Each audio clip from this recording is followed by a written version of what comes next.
கர்த்தர் அதிசயங்களை செய்கிறார். ஊழியங்கள் வழங்கும் ஜீவ வார்த்தை. இந்த நாளிலும் உங்களை சந்திப்பதில் கர்த்தருக்குள் பெருமகிழ்ச்சி அடைகிறேன். கர்த்தருடைய ஊழியக்காரனாய் உங்களை சந்திப்பதில் ஒரு விசை கூட கர்த்தருக்குள் பெருமிதம் அடைகிறேன். ஆண்டவர் உங்களை நிச்சயமாய் ஆசீர்வதிப்பார்.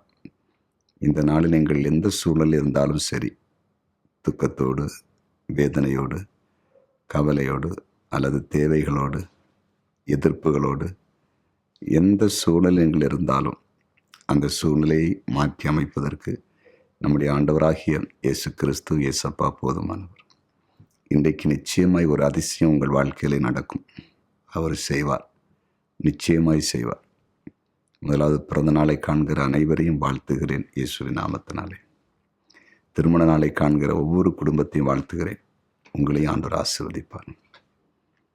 அது மட்டுமல்ல, யாருமே இல்லையே, தனித்திருக்கிறோம், எங்களுக்கு என்ன பிறந்த நாள், எங்களுக்கு என்ன திருமண நாள், ஒன்றுமே இல்லை என்று யார் இருந்தாலும் சரி, உங்களுக்கு நான் சொல்லுகிறேன், உங்களையும் கர்த்தர் மகிழ்ச்சியின் சூழ்நிலைக்கு ஏற்றபடி நிச்சயமாய் நடத்தப் போகிறேன். இன்றைய ஜீவார்த்தைக்கான வசனத்தை வாசிக்க கேட்போமா? 2 ராஜாக்கள் 15:12. உன் குமாரர் 4ஆம் தலைமுறை மட்டும் இஸ்ரவேலுடைய சிங்காசனத்தின் மேல் வீற்றிருப்பார்கள் என்று கர்த்தர் யெகோவாவோடே சொன்ன வார்த்தை இதுதான். அப்படியே ஆயிற்று. இன்றைய ஜீவ வார்த்தையின் தலைப்பு 4ஆம் தலைமுறை மட்டும் இருப்பார்கள். 4ஆம் தலைமுறை மட்டும் இருப்பார்கள். இங்கே யெகோவோடு கர்த்தர் உன் குமாரன் 4ஆம் தலைமுறை, அப்படி 4 தலைமுறைகள் உன்னுடைய சந்ததி சிங்காசனத்தில் வீட்டிருக்கும். அதன்படி ஆயிட்டான். நம்முடைய ஆண்டவர் எப்படிப்பட்டவர்? சொன்னதை செய்கிறவர். 4 தலைமுறை. இன்றைக்கு நீங்கள் சில நினைக்கலாம், ஐயோ எங்கள் பிள்ளைங்க எப்படி இருப்பாங்க, எதிர்காலம் எப்படி இருக்கும், அடுத்த தலைமுறை எப்படி இருக்கும். எதையும் குறித்து கலங்காதீங்க. அவங்க அப்படியே தொடர்ந்து நீங்கள் எந்த ஸ்தானத்தில் இருக்கிறீங்களோ அதே ஸ்தானத்தில், உயர்ந்த ஸ்தானத்தில் தொடர்ச்சியாக அவங்க சன்னதி இருக்கும்.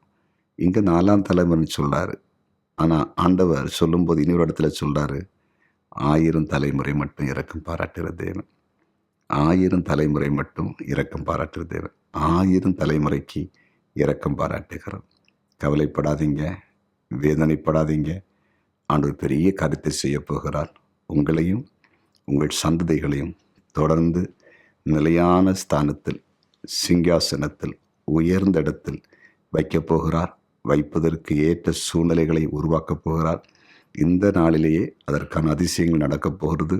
பிள்ளைகள் படிப்பிலே, திருமண காரியத்திலே, வேலை விஷயத்திலே, ஊழிய பாதையிலே, இன்னும் என்னென்ன காரியத்திலானாலும் சரி, மேன்மையான பாதைகளை கற்று திறக்கப் போகிறார். விசுவாசிப்பீங்களா? ஜெபிப்போமா? ஜெபிக்கலாம். நன்றி தகப்பனே, உம்முடைய பிரசன்னத்துக்காக நன்றி.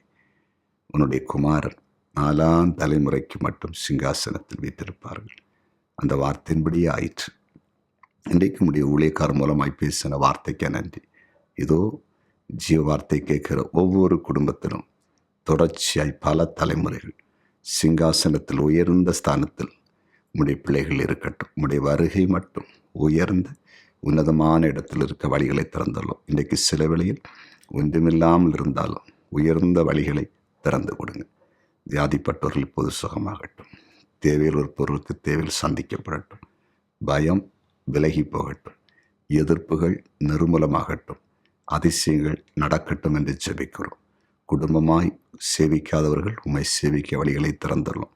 கர்த்தருக்கு ஊழியம் செய்கிற குடும்பங்கள் ஆசீர்வதிக்கப்படட்டும். வாலிப பிள்ளைகளை ஆசீர்வதிக்கிறேன். வாலிப பிள்ளைகள் ஆசீர்வாதமாக இருக்கட்டும். இயேசுவின் நாமத்தில் பிதாவே, ஆமென், ஆமென், ஆமென்.